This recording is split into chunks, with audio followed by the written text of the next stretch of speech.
Taman Nasional Tesonilo Riau adalah salah satu kawasan hutan di Indonesia yang pesat tingkat kerusakannya.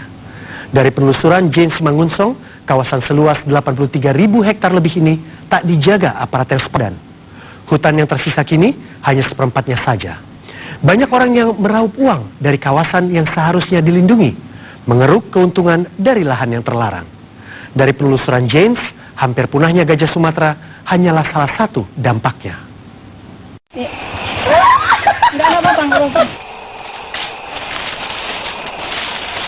Dua anak gajah ini, Teso dan Nela, saya temui di Tesonilo Riau. Ini tergolong yang masih kecil ya? Ini baru 6 tahun. 6 tahun. Kalau induknya? Induknya besar. Besar ya? Iya. Induknya ada lagi. Oh, induknya ada lagi. Iya. Ini mau diapain Kak? Mau dimandiin? Mau dimandiin ke bang. Ini betina. Betina. Yuk, mau dibawa keluar ya Kak? Iya. Biar.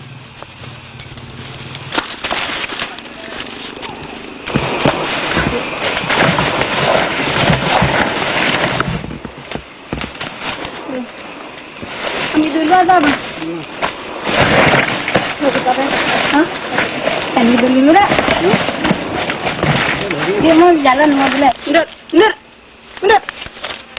Taman Nasional seluas 83.000 hektar ini adalah habitat mereka. Gajah Sumatera,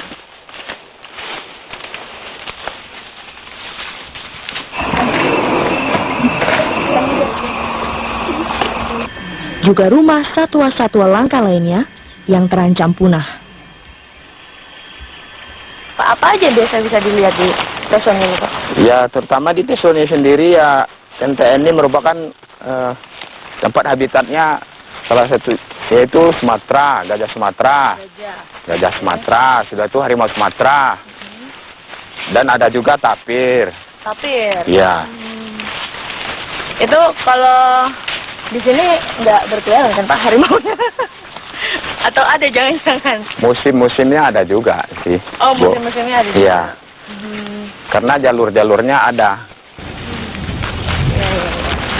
Apalagi pas waktu hujan ini dia sering datang juga, muncul. Ah, Pak, harimau Sumatera? Iya, kalau hujan tuh dia sering keluar itu untuk cari makan. Oke.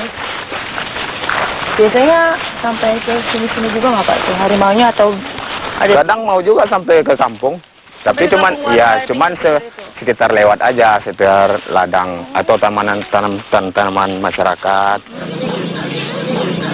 2 dekade lalu, gajah dan harimau Sumatera masih bebas berkeliaran di hutan seluas 0,5 juta hektar.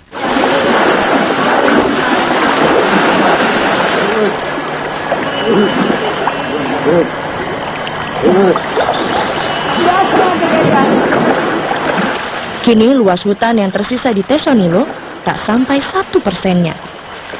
Ketika habitatnya semakin sempit, gajah Sumatera mati di rumahnya sendiri. Nah, itu warga meracun gajah itu supaya tidak mengganggu kegiatan pertambangan mereka gitu. Bahkan gubuknya dihancurkan. Ya, ibaratnya rumahnya diganggu soalnya kan Pak. Tapi ada juga pemburu profesional, dia cari gading. Iya. Itu pada tahun 2000-an yang marak sekitar Asia. Nah, kenapa terjadi? Karena beberapa negara di Afrika itu moratorium, tidak boleh berburu gading. Nah, akibatnya Asia sasarannya. Para pemburu di internasional itu mereka mungkin mafia, lari ke benua Asia, termasuk yang di Kalimantan. Penjelasan Kepala Balai Taman Nasional Tesonilo Kupin Simbolon menjawab pertanyaan saya, mengapa Taman Nasional ini tak aman bagi satwa yang hidup di dalamnya.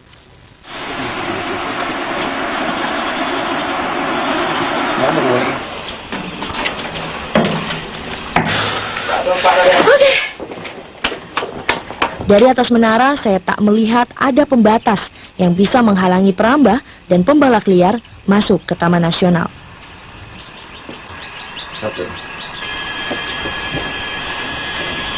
Emang beneran nggak ada pembatas, maksudnya kayak pagar? Ada, sebelum-sebelumnya kita sudah bikin pal batas sama patok-patok di situ. Terus?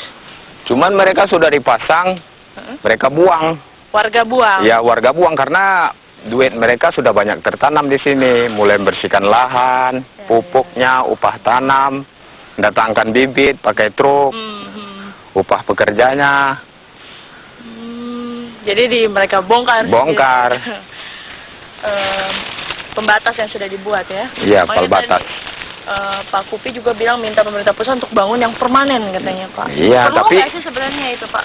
Sangat perlu sih, supaya tahu seberapa sih luas TNTN itu sebenarnya, supaya jangan ada komplikasi terus terhadap warga. Iya.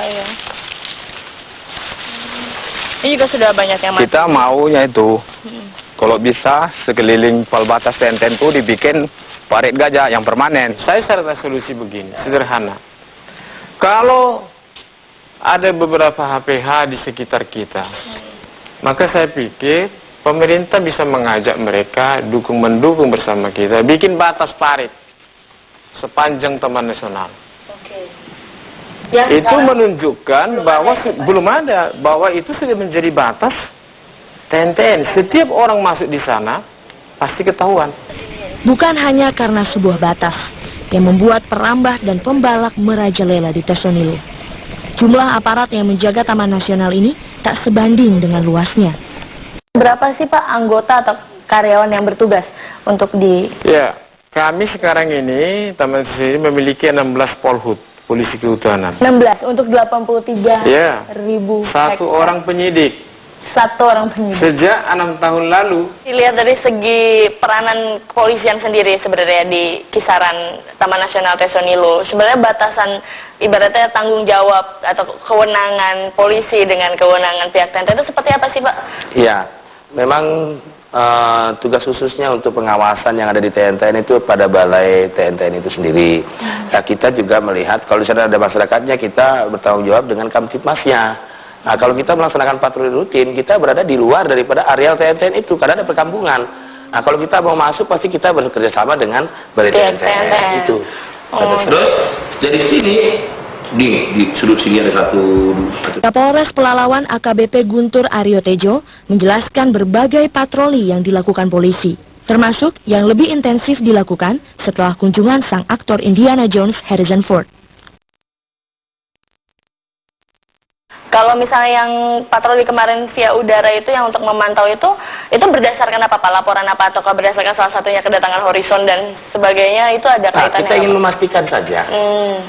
Yang bagian mana sih yang dibilang gundul, bagian mana sih dibilang ada illegal logging, bagian mana sih yang dibakar, bagian mana sih batasan-batasan TNTN itu yang mau kita cek.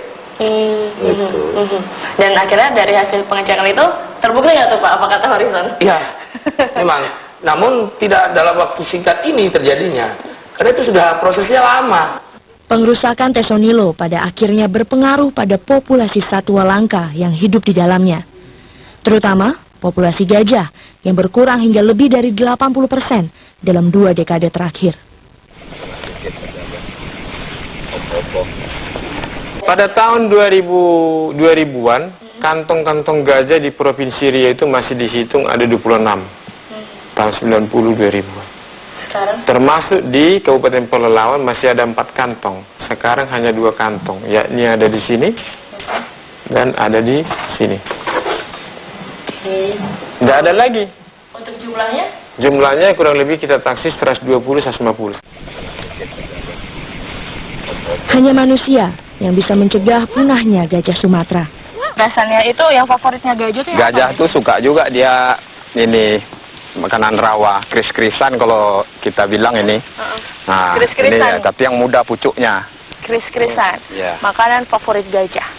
Bagi Teso dan Nela, hanya ada satu tempat yang bisa membuat mereka bertahan hidup. Tesonilo, benteng terakhir gajah Sumatera. Yuk, mau dibawa keluar ya?